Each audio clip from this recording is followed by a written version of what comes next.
Il y a aussi un truc dont je me suis rendu compte qui est intéressant par rapport aux freins que les personnes peuvent avoir par rapport au coaching. Et peut-être que c'est ton cas. Je sais que ça a été mon cas pendant longtemps, c'est ce qui m'a empêché d'aller voir un psychothérapeute pendant longtemps, c'est ce qui m'a empêché pendant des années de demander de l'aide, c'est ce qui m'a empêché au début, même quand je me mettais dans le métier du coaching, hein, de me faire coacher. Alors que je me rends compte qu'en fait, un coach qui n'a pas de coach, non, ce n'est pas une pyramide de Ponzi, un kiné va voir un kiné, un médecin va voir un médecin, un dentiste va voir un dentiste. À mon sens, c'est même plutôt rassurant, ça veut dire que celui qui te soigne les dents, il a conscience que c'est important même pour lui. Et pendant longtemps, ce qui m'a freiné en fait, c'était la peur de me dire, je sais pas comment faire, je sais pas si je suis coachable, je sais pas jusqu'à quel point je dois me dévoiler, dire la vérité. Et je me suis rendu compte que c'est un peu flippant, et c'est vraiment un truc, effectivement, qui m'a marqué dernièrement, parce que c'est ce que la majorité des personnes avec lesquelles je commence à échanger sur du coaching ressentent. Cette peur, en fait, qui vient d'eux-mêmes, de ne pas y arriver. Et je te mets tout de suite à l'aise, c'est normal.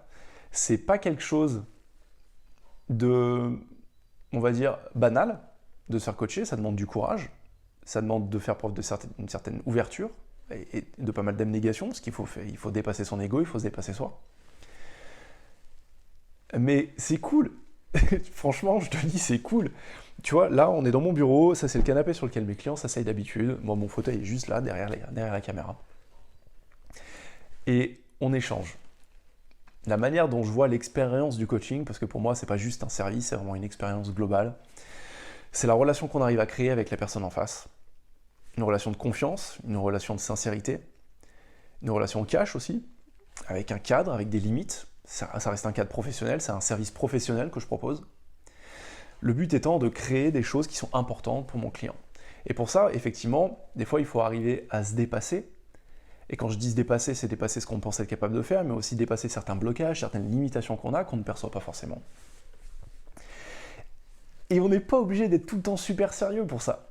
Je le dis sincèrement. Je me suis pris au sérieux pendant hyper longtemps, et je pense que c'est extrêmement important d'être sérieux avec son travail, et je le suis systématiquement. C'est pour ça que je me forme tout le temps. Là, tu vois pas, il y a ma bibliothèque, c'est pour ça que je lis tout le temps, je me forme auprès de beaucoup de personnes, de divers points de vue, même de personnes avec lesquelles je ne suis pas d'accord. Parce que je trouve qu'avoir des points de vue contradictoires, c'est intéressant. Et c'est aussi ça le coaching. C'est pas une question d'être d'accord, pas d'accord avec le client ou avec le coach, mais c'est que des fois, on va comparer notre vision du monde. Je compare en fait quelle est ma perception de la vie.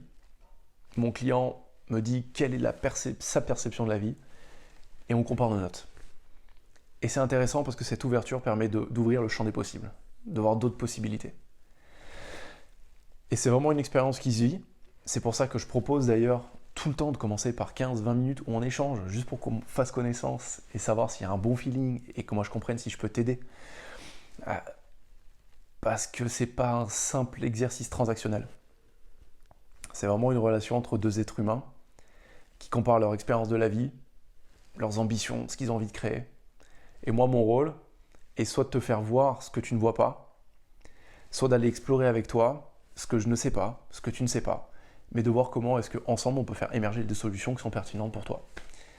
Voilà vraiment l'idée qui se cache derrière cette expérience dont moi je me fais l'idée du coaching. Et c'est ce que je vis avec ma coach.